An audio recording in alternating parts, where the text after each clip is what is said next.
შეკრება იყო ჟენევაში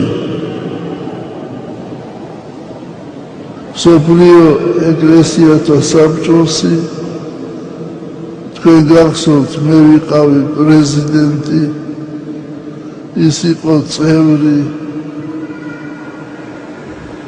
და არჩევდნენ ერთ ძალიან მძიმე საკითხს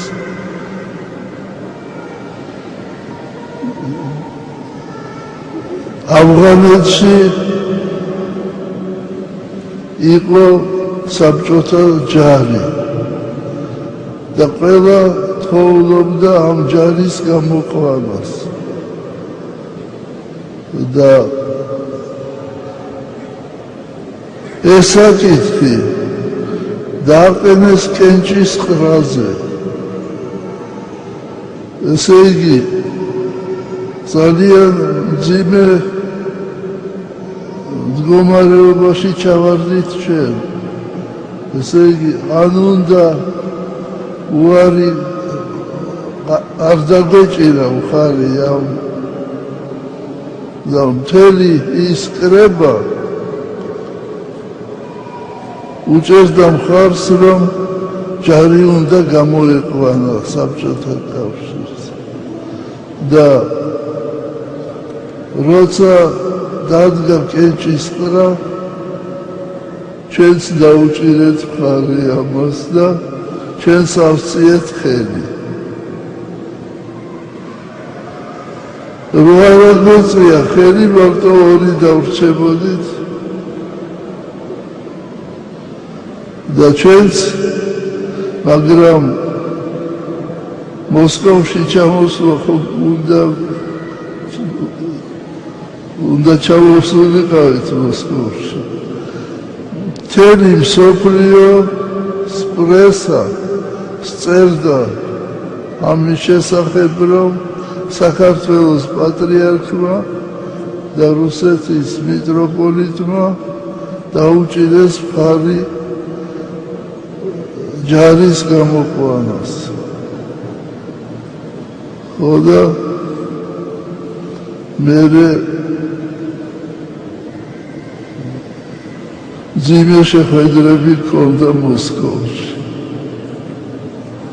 მე ნაკლებად ღამით რო თენდება რა როდესაც იწყება დარბევა რო ხდება უკვე დარბევას იწყება ამ მომენტში შევთანხმდეთ ცოცხალი კაცი და გეტყვით დაურეკეთ თქვენ მოდი ვთხოვოთ პატრიარქს მობრძანდეს და გაგვეხმაროს დაუჯეროს მეთქი ნახოთ მაშინ სასწრაფოდო და გამოვიძახე პოლკოვნიკი უდუშავრი იყო მერავის მაშინ ათესავი არის მაგათგანი უდუშავრი არის ჩვენი უწმინდესი უნეტარეს წარმოშობით ვარად და ვთხოვე რომ მიდის სახში სასწრაფოდ და ვთხოვე რომ იქნებ მოვიდეს და დაგვეხმაროს მიმართოს ხალხს და წავიდა და მართლა 15 წუთში მოიყვანა Первый секретарь ЦК Грузии Патиашвили с согласия ЦК КПСС решил навести порядок в Грузии при помощи силы, при помощи союзной армии и внутренних войск. Прежде чем начать операцию, военные провели несколько предупредительных акций. Это были облеты города на вертолетах и проход по городу колонн БМП.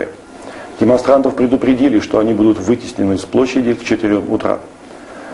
Непосредственно перед началом операции к митингующим обратились военные и патриарх католикос Грузии Илья II.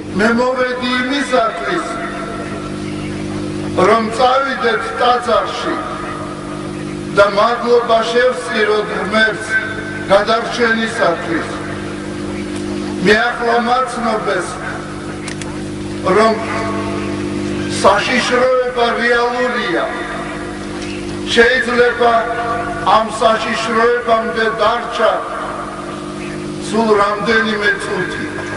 არა.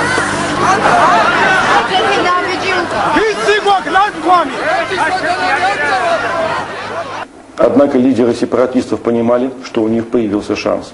И они подставили людей под милицейские дубинки и армейские спецсредства.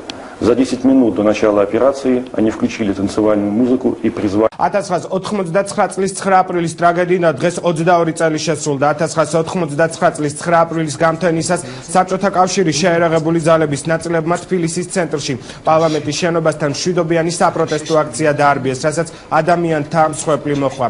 დარბევის შედეგად 21 ადამიანი დაიღუპა და პარლამენტის წინ შეკრებილი ათასობით მოქალაქე დაუდგენელი შემადგენლობა.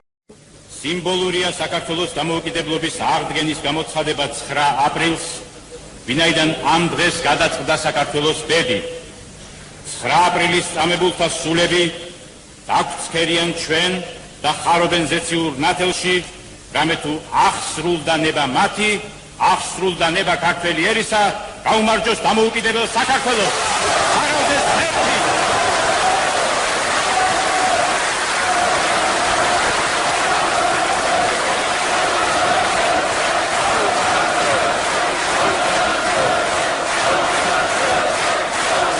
კათოლიკოს პატრიარქის გამოჩენისას შვილისთვის ხელი ჰქონდა ჩაკიდებული. საშიშროება რეალურია. ამიტომ ჩემო სულიერო შვილებო, გეძლევათ ხოცვა კურთხევა, რომ ამცამდეთ ახლა და წავიდეთ ერთად ქაშვეთის წმინდა გიორგის ეკლესიაში და მადლობა შევსწიროთ სულხანს.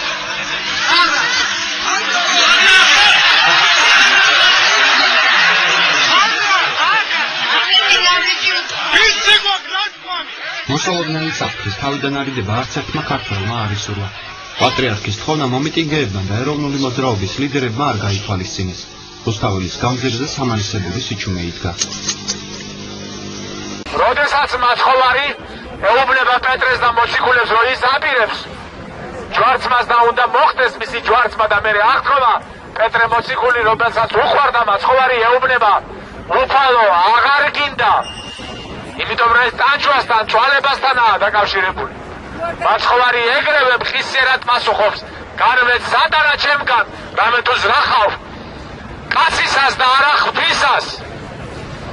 წმინდა გიორგის, რომელიც არის სიმბოლო საქართველოს ბრძოლისა, რომელიც არის დროშა მთავარი საქართველოს ქართველებისა, მასაც დაუდგა ეს წამი, რომელიც წამზე საუბრობს იმ უდიდებულეს წამზე მერაბ კოსტავა, დაუდგა, როდესაც მას უნდა გადაეწყვიტა, სადაც მდგარიყო, რა ეხნა, რა გადაეწყვიტა, დამორჩილებოდა დიოკლეტიანეს, თუ წასულიყო წამების გზით და მან არჩია ის წამი და იმ წამში მან თავის თავი ხო უკვდავი.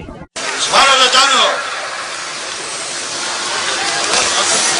საქართველოს ისტორიაში ყოფილა დიდებული წამები და ეს წამი არის ერთ-ერთი უდიდებულესი.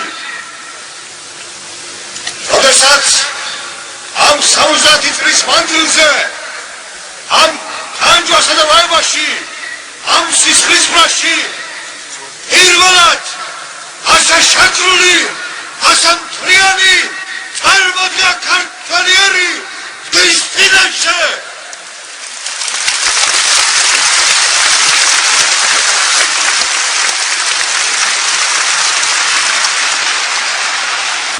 ბევრი მახინჯი, ბევრი მტერი საქართველოსი კიდევ დღეს აგრძელებს იმ კამპანიას, თითქოს რომ დაგვეჯერებია მაშინ ჩვენ საქართველოს კათოლიკოს პატრიარქის და წავშულიყავით ქაშვეთში და დაგვეწყო ლოცვა, ეს არ მოხდებოდა და იქამდეც კი მივიდნენ, იმპერია მაინც იგრეოდა და ამიტომ ჩვენ რისთვის შევყავით თავიო.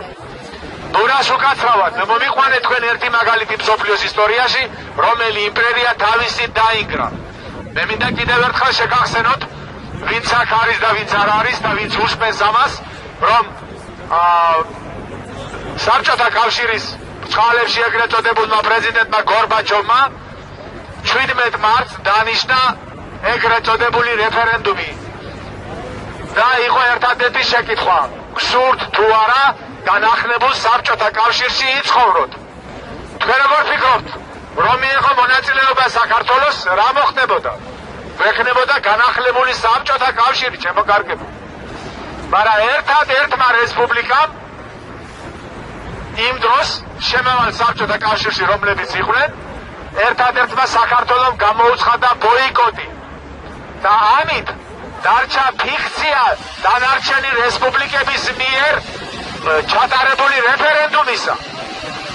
იმიტომ რომ მთავარი იყო რომ ყველას უნდა მიიღო მონაწილეობა და ამიტომ მოხდა მერე 31 მარტს დანიშნა ზვიად გამსახურდიამ და ეს იყო გამარჯვება და სხვათა შორის თვით ვაცლავ ჰაველმა ბრძანა რო არ ყოფილიყო 9 აპრილი არანაირი განთავისუფლება ახლო აღმოსავლეთ ევროპის არ მოხდებოდა. ასევე მე მინდა გითხრათ და მოგიყვანოთ მაგალითი სახარებიდან. როდესაც მაცხოვარი ეუბნება პეტრეს და მოციქულებს რომ ის აპირებს ჯვარცმას და უნდა მოხდეს მისი ჯვარცმა და მე აღთქმა პეტრე მოციქული რომელსაც უყვარდა მაცხოვარი ეუბნება უფალო აღარ გინდა იმიტომ რომ ეს ტანჯვასთან თვალებასთანაა დაკავშირებული. მაცხოვარი ეგრევე მყისიერად პასუხობს განვე სატარა ჩემგან რამე თუ ზრახავ კაცისას და არა ღვთისას. წმინდა გიორგის რომელიც არის სიმბოლო საქართველოს ბრძოლისა, რომელიც არის დროშა მთავარი საქართველოს ქართველებისა, მასაც დაუდგა ეს წამი, რომელ წამზე საუბრობს იმ უდიდებულეს წამზე მერაბ კოსტავა, დაუდგა, როდესაც მას უნდა გადაეწყვიტა სადაც მდგარიყო. რა ექნა, რა გადაეწყვიტა, დამორჩილებოდა დიოკლეტიანეს თუ წასულიყო წამების გზით და მან არჩია ის წამი და იმ წამში მან თავის თავი ხო უკვდავი. აი ამ წამზეა საუბარი ჩემო კარგებო. ეს თითოეულ ადამიანს თითოეულ წმინდას ედგა და უდგას კიდეც. როდესაც დგება ხორცს დავემონოთ თუ სულს და თუ ადამიანი ხორცს აირჩევს ის ხორცი მაინც დავტება, მაინც მოკვდება და წავა ამ ქვეყნიდან და ის სული მას წარსპენდილი ეხლება. კაი ავიღოთ ასეთი მაგალითი. კი ბატონო წავსულიყავით გაშვეთში რა. ტანკები წავიდოდნენ უკან. იმპერია რა. აღარ დარჩებოდა იმპერიად. თუ დღეს რა ხდება აზერბაიჯანში რა იგივე ალიევი არ ბატონობს. აქ საქართველოში შევარდნაძე არ აზის. იქა თუ რა. თუ იმას დაზარბაევი არ ბატონობს იქით. თუ გარბაჩოვი ხელით არ დააგოგმანებენ გარბაჩოვს. თუ ბუშმა არ მოგვიწოდა ხელახალი იმპერიისკენ, თუ რამე სხვა რამე ხდება ხალხო. თუ არ დაბომბეს იგივე ამ იმპერიის წარმომადგენლება სერბეთი და სხვა ქვეყნები და რაც მსოფლიოში ხდება. თავარი ის კი არ არის ჩემო კარგებო. თავარი არის ბრძოლა. ბრძოლის სულისოდ არანაირი თავისუფლება არ მოვა. არანაირი. იმიტომ რომ მაცხოვარმა არა თუ თავისუფლება არამედ პური შენიც კი საკუთარი ოფლით უნდა მოიპოვა და ბრძოლით და არა როგორც ის ზემოდან მანა ჩამოგდებული. მანა რომ ეძლეოდა ებრაელებს, იმიტომ იყო რომ ვერცნეს მაცხოვარი, რომელიც მოვიდა მათ სახსნელად. იმიტომ რომ ისინი მიეჩვიმნენ მანანას და მათ უნდათ რომ აი ასე ყველაფერი, აი ესე იოლად მისცემოდათ, როგორც მათ იმ 40 წლიან გზაზე ხონდათ. ქართველებს კიდე სულ სხვა გზა აქვს. ქართველების გზა არის ქრისტეს გზა, როგორც ზვიად გამსახურდია ბრძანებს. ქრისტეს გზა თავისთავად ნიშნავს ბრძოლას, სიკვდილს და ჭეშმარიტ აღდგომას. მით უმეტეს როგორ შეიძლება ქრისტიანმა ადამიანმა თქვა ის, რომ მოდი ჩვენ ახლა აი თქვენ წარმოიდგინეთ დავით აღმაშენებელი თავისი მცირერიცხოვანი ჯარის შედარებით იმ ჯართან რომელიც მას მოწინააღმდეგე ყავდა და ამბობს ახლა იცი თქვენ აქ ძალიან ცოტანი ვარ და მოდი რა ხო არ ჯობია ჩვენ დავიხიოთ უკან იმიტომ რომ ეს იმპერია მაინც დაინგრება დაიგრა კიდეც ეს იმპერია და არც კი ახსოვს უკვე ისტორიას მაგრამ რა ქართველები აღარ იქნებოდნენ ჩემო კარგო იმიტომ რომ ამ ბრძოლაში დიახაც ამ ბრძოლაში ადამიანი იწევს თავისუფლებას მაშინ რა საჭიროა მარხვა, ლოცვა, მაინც ყველა მოკვდებით, რაც არ უნდა ილოცო, რაც არ უნდა იმარხურო, ჩემო კარგო, მაინც მოკვდები, მაინც ახვალ ამ ქვეყნიდან, მაგრამ გააჩნია როგორი მოკვდები, როგორი სულიერი სიძლიერით მოკვდები და რა შინაგანი ძალა გექნება, აი ამისთვის არის აუცილებელი, დიახაც ბრძოლა, ბოროტების წინააღმდეგ, იაკობ მოციქული კიდე გვეუბნება, რომ წმენა საქმის გარეშე მკვდარა და რა სარწმუნება იქნებოდა ჩვენი, თუ მე როგორც მონაწილე 9 აპრილის კიდე გეუბნებით, რომ რა იქნებოდა ის თუ ჩვენ უკან დავიხევდით. სასაცილო სამარცხინო ქართველები გაიქცნენ, ხო? რაც გააკეთა ედუარდ შევარდნაძემ მისამ სააკაშვილმა აფხაზეთში, რაც გააკეთა სამა ჩაბლოში სააკაშვილმა და როდაცინიან გახსოვთ, ქართველი ჯარისკაცები დაჩოხილი რო გვაჩვენეს. სამარცხინო თუ თემსო ხოცხინვალში, თემსოფლი ეს იყო კაი, ეს გინდოდა. ეს არ არის, ამიტომ არის 9 აპრილი უდიდებულესი დღე. ეს არის ქართველების გამარჯვების დღე. ბოროტალებზე, არა მარტო რუსეთის იმპერიაზე, მთელი მსოფლიოს ბოროტალზე მათ იქ ნახეს, რომ ქართველების დამარცხება ესე ადვილი არ არის. დღეს კიდე ეს საოკუპაციო ადმინისტრაცია, ამიტომ არ უნდა ადმინისტრაციას დღევანდელ საოკუპაციოს, რომ ეს 9 აპრილი ახსოვდეს ხალხს, იცოდეს 9 აპრილი გაახსენოს. იმიტომ ეს არის მათი დამარცხების დღე, სააკაშვილის დამარცხების დღე, შევარდნაძის დამარცხების დღე. იმიტომ რომ მაშინ დამარცხდა იმპერია, მაშინ დამარცხდა იმპერიული აზროვნება. თავარი მარტო იმპერია გარეგნული ფორმა კი არ არის, იმპერიული აზროვნება. იმპერიული აზროვნება არის, როდესაც ადამიანი ემორჩილება სხვა უსხოტობს უცხო ქვეყანას და მის შუაზე დარბის. მაშინ რუსეთი ბატონობდა, დღეს ანგლო-საქსონური ევროამერიკული იმპერია, რომელიც ჩვენს ქვეყანას უკადის განათქმულებისკენ. აი ვისთან გვაქვს ჩვენ საქმე. ამიტომ ერთი მეორით ჩანაცვდა, მაგრამ ამით ქართველი ხალხის ცხოვრება კი არ შეიცვალა, უარესი გახდა. ამიტომ ჩემო კარგებო,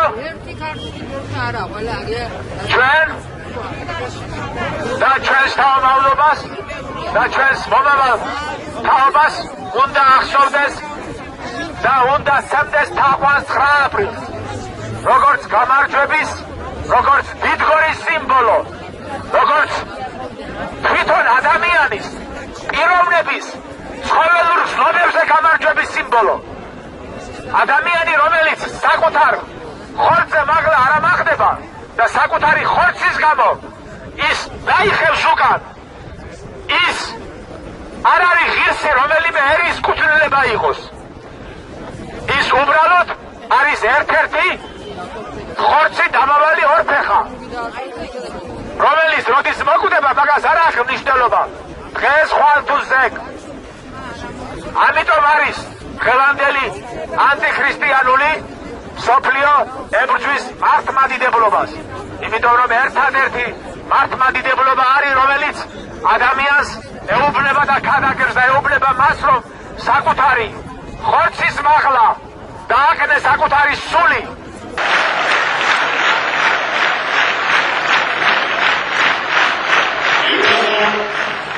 Mano da dano. Deigos es დღე.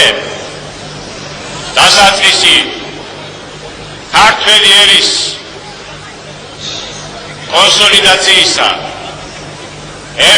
ერთმუშტად შეკვრისა, შინაური და გარეშე მტრის წინააღმდეგ.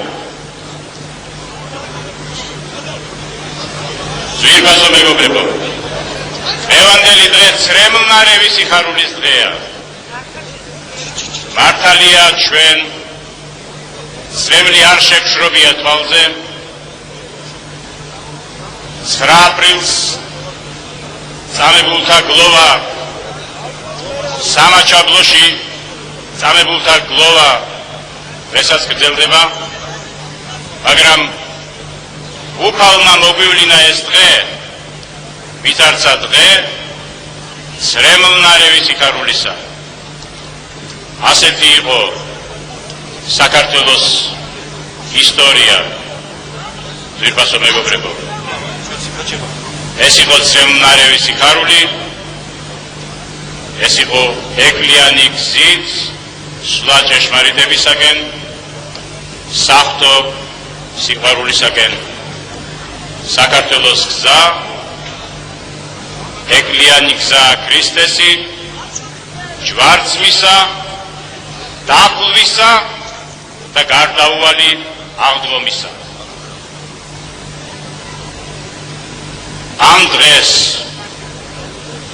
დიდი დაფიქრება გმართებს, დიდი ურთიერთსიყვარული, დიდი პატიება, ურთიერთმიტევება, რამე თუ არ არის კაცი, რომელიც ხოვნდეს და არ ასწოდოს. ამავე დროს, მეგობრებო, ჩვენ უნდა ვიყოთ რეალისტები. მართალია ჩვენ იურიდიულად აღვადგინეთ საქართველოს დამოუკიდებლობა, მაგრამ საქართველოს საბოლოო განთავისუფლებამდე ჯერ შორსაა. გავხედოთ იმ მძიმე გზას, რომელიც გველოდება და მოითხოვს ჩვენგან დიდ დარაზმულობას, შრომას, ურთიერთსიყვარულს, ურთიერთგატანას ამ მძიმე გზაზე, ამ ძნელბედობის შამს.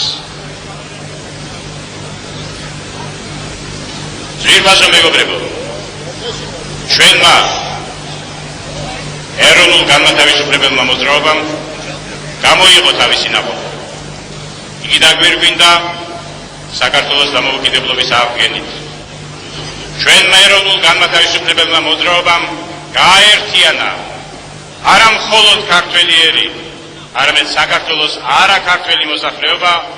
ამიერიდან ისინი ჩვენი ძმები არიან, ისინი ჩვენთან არიან, ჩვენთან ერთად იბრძვიან საქართველოს დამოუკიდებლობისათვის და საქართველოს რესპუბლიკა მიიღებს მტკიცე საკანონმდებლო საფუძვლებს ყველა ეროვნების წარმომადგენელთა შორის ჭეშმარიტი ძმობისა და მეგობრობის შესახებ, მათი უფლებრივი გარანტიების შესახებ საქართველოში. პირველ რიგში, მეგობრებო, როგორც გამოვაცხადეთ სესიაზე, საქართველოს მტკიცე კონსტიტუციურ გარანტიებს მისცემს აფხაზ ხალხს, რომელთან ჩვენი ისტორიული ძმობა საუკუნეთა სიღრმეში იღებს სათავეს. აფხაზთა და ქართველთა სამეფო ერთიანი სახელმწიფო კვლავ აღდგება. ქართველთა და აფხაზთა მეგობრობა დაეფუძნება აფხაზეთის უდიდესი შვილების გიორგი შარვაშიძის, არზაყან ემხვარის და სხვათა მამულიშვილურ პატრიოტულ გზას და გააერთიანებს ჩვენს მოძმეერებს. საქართველოში მცხოვრები ყველა ეროვნების წარმომადგენელი, რომელიც იარაღით ხელში არ იბრძოლებს ჩვენს წინააღმდეგ, მიიღებს საქართველოს მოქალაქეობას.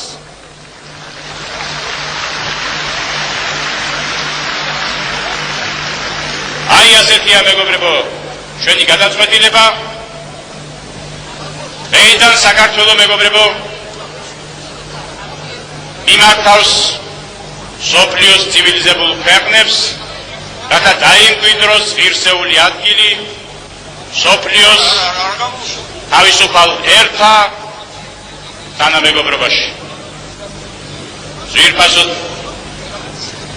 ძმებო და დებო, დღევანდელი დღე მოიტანა 9 აპრილს დამხეულმა სისტმა. შემთხვევით იროდია, რომ დღევანდელ დღეს გამოცხადდა საქართველოს დამოუკიდებლობა. ისინი წინასწარმეტყველნი იყვნენ.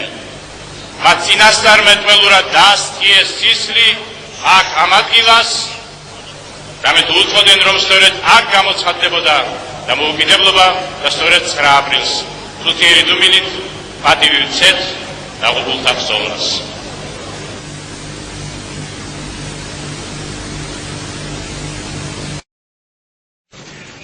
ოქტომბრის შემდეგ განვლილი პერიოდი გახდათ ურთულესი გამოცდა, როგორც ხალხის, ისე მის მიერ არჩეული ხელისუფლებისა და მთავრობისათვის.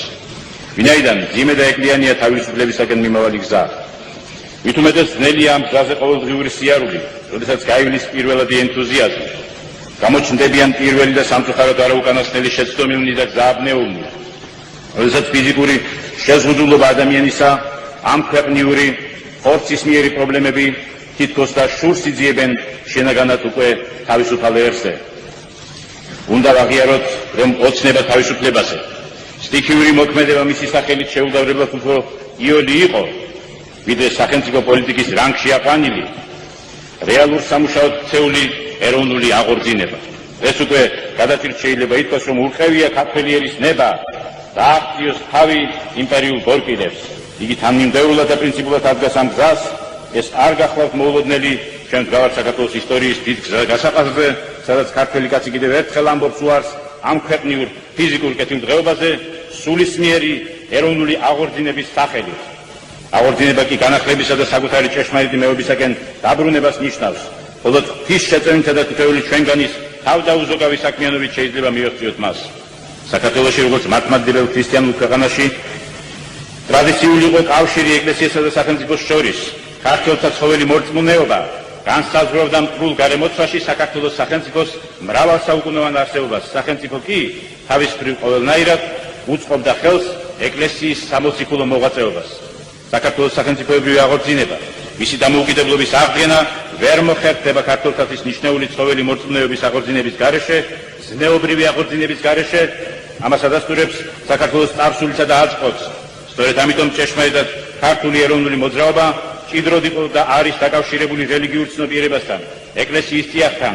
დღევანდელი მოძრაობას თავისი შინაგანი არსით ეროვნულ რელიგიური მოძრაობა, რამდენადაც იგი არ გულისხმობს მხოლოდ ეროვნულ პოლიტიკური მიზნების განხორციელებას, არამედ უპირველეს ყოვლისა ითვალისწინებს ზნეობრივ აღორძინებას, ქრისტიანულ რწმენასა და ცნობიერებაზე დამყარებით.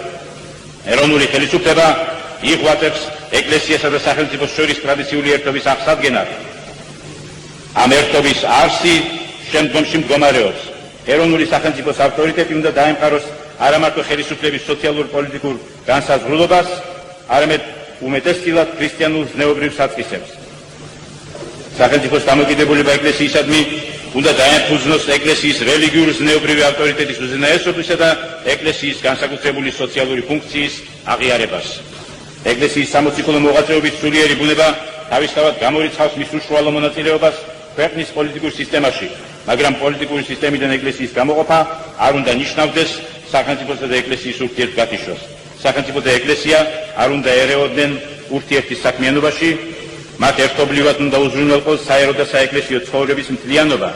ჩვენ მომხრენი ვართ არა სახელმწიფოსა და ეკლესიისა და სკოლის ურთიერთგამიჯვნისა, არამედ მათი ბუნებრივი კავშირისა, რომელიც იმავდროულად პოლიტიკური სისტემისა და ეკლესიის ურთიერთდამოკიდებულებასაც დაემყარება.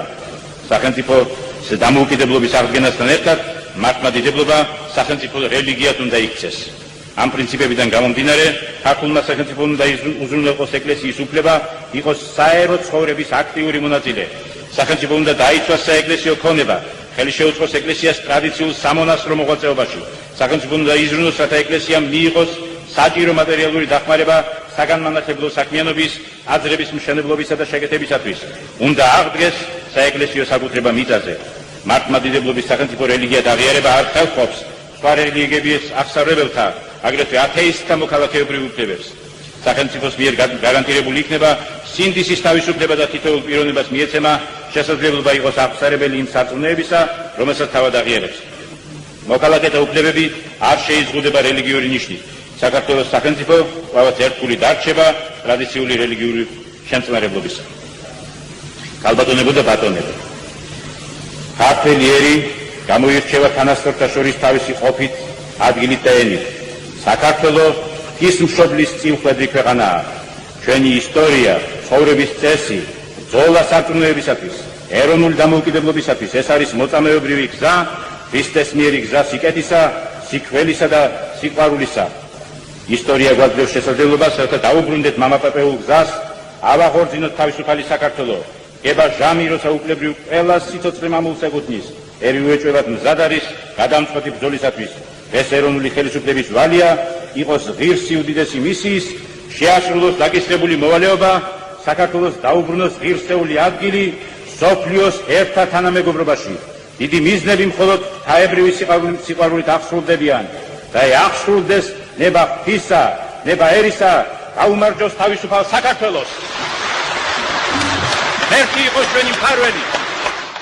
კატეგორიულად მიუღებელია ღვთისმსახურთა მონაწილეობა რომელიმე პარტიის პოლიტიკურ აქციაში.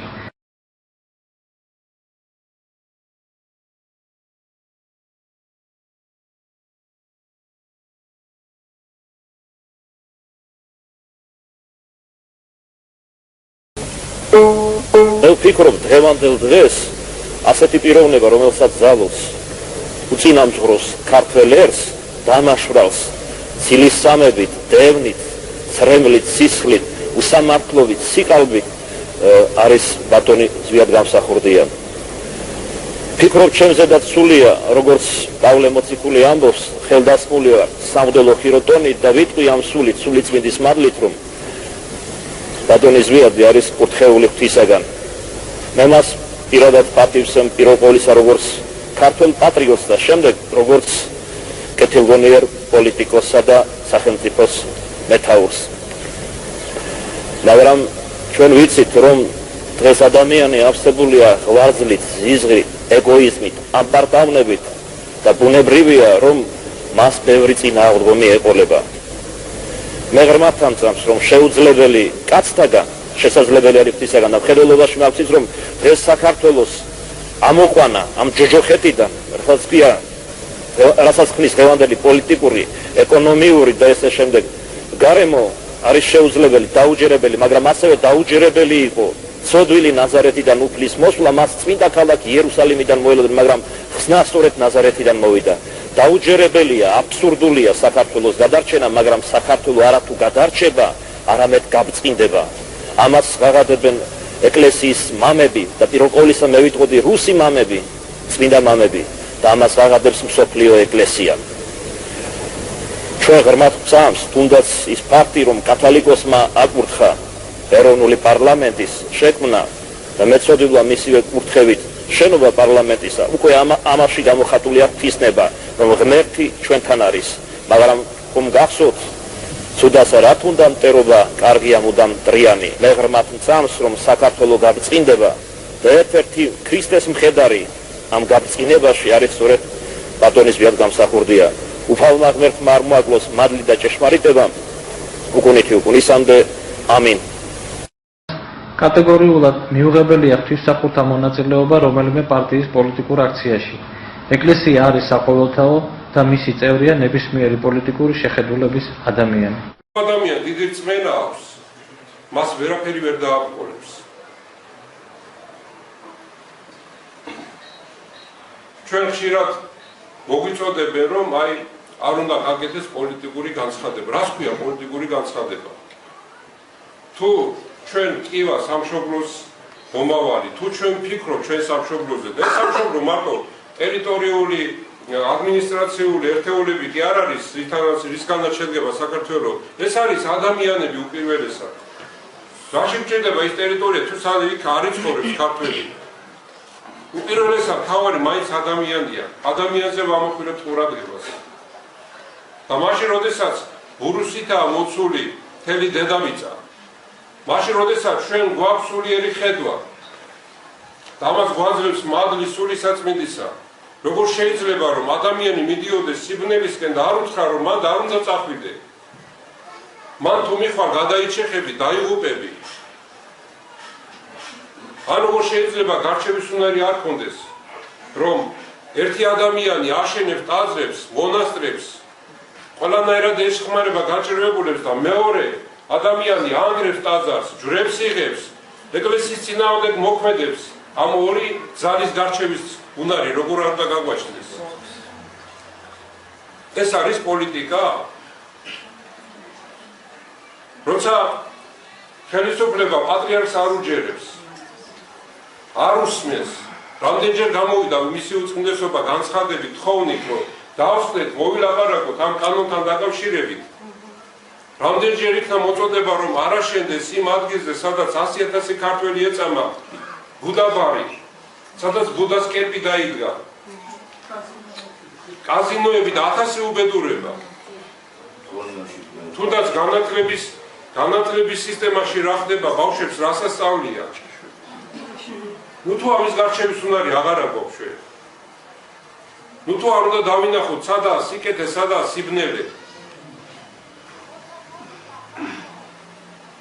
ამის როგორ არ უნდა დავინახოთ, როდესაც არჩევნები ახლოვდება, მაშინ უნდა გამოიყენონ სასულიერო პირი, მაშინ იბრძანდებიან პატრიარქთან, სადღაც ეპატიჟებიან, წირვა-ლოცვას ბოლომდე ესწრებიან. ამის ხედვა არ უნდა გქონდეს? ამის სად არის ტელევიზიით ჩვენ რომ ხედავთ, რომ წინასაარჩევნო კამპანიისას როგორ ეწინააღმდეგებიან, როგორი სახეები გამოჩნდა, მათი სახეები, ქვებს ისვრიან. ამაზეც მოწოდება გააკეთა მისმა უწმინდესობამ, რომ ნორმალურად ჩატარდეს საარჩევნო კამპანიები ყველგან, ყველა რეგიონში, მაგრამ ყველანაირად ხელს უშლია, ყველანაირად. ეს არის კეთილისა და ბოროტის ბრძოლა საქართველოში. საქართველო არ არის ჩვეულებრივი რიგითი ქვეყანა. საქართველო არის ღვთისმშობლის წინააღმდეგ ქვეყანა და გამძაფრებით იბრძვის ბოროტი ძალა. და ამ ბოროტ ძალას ყავს თავისი მსახურები.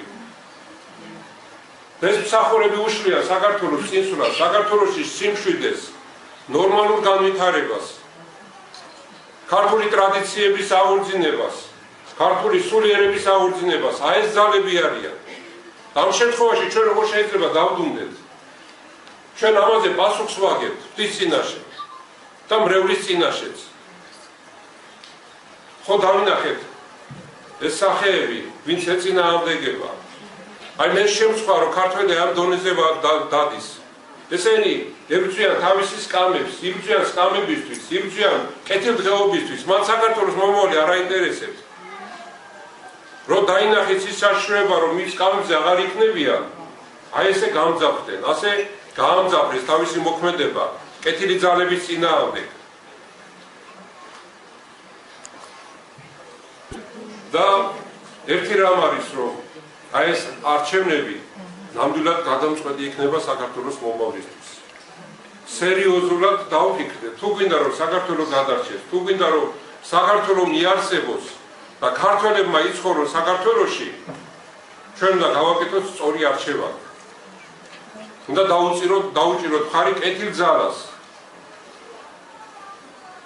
იმიტომ რომ ჩვენ დავინახეთ აი ამ 10 წლის განმავლობაში რა ხდება საქართველოში. ძალიან გაჭირვება არის სოფლებში. ძალიან ბევრი არაქართველი დასახლდა საქართველოში და ქართველებს როგორც მონება ისე გაეხადეს. თურქმა, ჩინელმა, სხვადასხვა ეროვნების წარმომადგენლებმა მიწები შეიძინეს. აზერბაიჯანებმა და ძალიან ცუდი მდგომარეობა. ძალიან ცუდი მდგომარეობა. და ჩვენ თუ ეს ჩვენ ამ ზონაში დავმარცხდით და ეს არ არის ჩვეულებრივი არჩევნები, ეს არის სერიოზული ბრძოლა საქართველოსთვის, საქართველოს გადარჩენისთვის. და ჩვენ მართლაც უნდა დავფიქრდეთ და ნამდვილად ერთად შევიკრათ. ქართველი ერი, თუ გიყვარს საქართველო, თუ გიყვარს ჩვენი ქვეყნის მომავალი და გვინდა რომ გადარჩეს საქართველო, ჩვენ ერთსულოვნება უნდა გამოვიჩინოთ აი ამ არჩევნებში. ერთსულოვნება. ნუ თუ არ გვიყვირს ის, რომ აი ესეთი ამდენი უსამართლობა ხდება ქვეყანაში და არაფერს არ ამბობენ ევროპის ელჩები, ამერიკის ელჩი. არაფერს ხმას არ იღებენ საერთოდ. ამითაც ვწმუნდებით, რომ სწორედ ისინიც მათთან დგანან. მათაც უნდა საქართველოს დაღუპა, მათაც უნდა რომ ეროვნულობა წაიშალონ საქართველოში. და კიდე ერთი რამ, რაზეც მე ყოველთვის ვხადაგებ და ვიხადაგებ, რომ აიდი ბარათებთან დაკავშირებით ეს არის დიდი საშიშროება, ესა გამოცდა ქართველი ერის. არაფრით არ შეიძლება ამ ბარათების აღება. თან თუ ხედავთ, თუ აგვირდებით, რამხელა რეკლამა უკეთდება ამ ყველაფერს. რამხელად დიდი რეკლამირება მიდის ამ ბარათთან დაკავშირებით. და მე ვიტყვი, რომ ჯერ ერთი აი ნიშნავს მე ინგლისური სიტყვებია, დი არის შემოკლებით დემონი. ესე იგი, მე დემონი ვარ. და ამით ადასტურებს და საოცარი რა არის, რომ სწორედ როგორც იესო ქრისტე გაიყიდა 30 ვერცხლად, ამ ბარათის აღებაც 30 ლარი ღირს. 30 ლარი. და თუნდაც ის რადგის, რომ არ არსებობს რაიმე ნივთი, რომ შტრიხ-კოდი არ იყო დაფიქსირებული ამ ნივთებს და სწორედ იმ შტრიხ-კოდში არის 666 ხეცის რიცხვი. არ არსებობს არც ID ბარათი, იმიტომ რომ ესაა საერთაშორისო კოდი. რატო შემოიღეს მაინც-მაინც 666, რატო არ არის 777, 888? ესე იგი ეს მიზანმიმართულად მიდის. ეს არის სიონეს გამოცხადების ის ადგილი, სადაც ბრძანებს ივანე ღვთისმეტყველი, რომ ვინცო არ აიღებსო, ან არ მიიღებს ანტიქრისტეს ბეჭედს, ან მარჯვენა ხელზე, ან შუბლზე, ან კიდევ ხეცის რიცხვს. ესე იგი, ხეცის რიცხვი ცალკე არის. ანტიქრისტეს ბეჭედში კი არ შედის, ის სხვა რამე არის და ხეცის რიცხვი ეს არის აი საბუთები, რასაც ჩვენ გვირიგებენ. ისინი, ვისაც არ ექნება ეს ყველაფერი, ვერც გაყიდიან და ვერც იყიდიან, მართლაც ეგრეა. დღეს მისი გარეშე არაფერი აღარ ხდება. აი სახლი რო შეიძინო, ვეღარ გაიფორმებ, თუ ეს საბუთი არ აქვს. მიწა რო შეიძინო, ვერ გაიფორმებ, თუ ეს საბუთი არ აქვს. სამსახურს ვერ იშოვი, თუ ეს საბუთი არ აქვს. ძალიან ბევრი მოდის ჩემთან მეუბნება, რომ აი მეუფე მე მქონდა პირადობის მოწმობაში, ჩემპიონ პასპორტში ვადა, მაგრამ სამსახურში მითხეს, რომ არა, ახალი საბუთი უნდა იყო და ისე გავუშვე. თუ არა და უნდა გადავისვეთე სამსახურიდან. აი ესე ავიწროებენ ადამიანებს. ასე მიზანმიმართულად ხდება ადამიანების სულიერი დაცემა. და ამის ხელშეწყობები, რა თქმა უნდა, ძალიან ბევრია საქართველოში.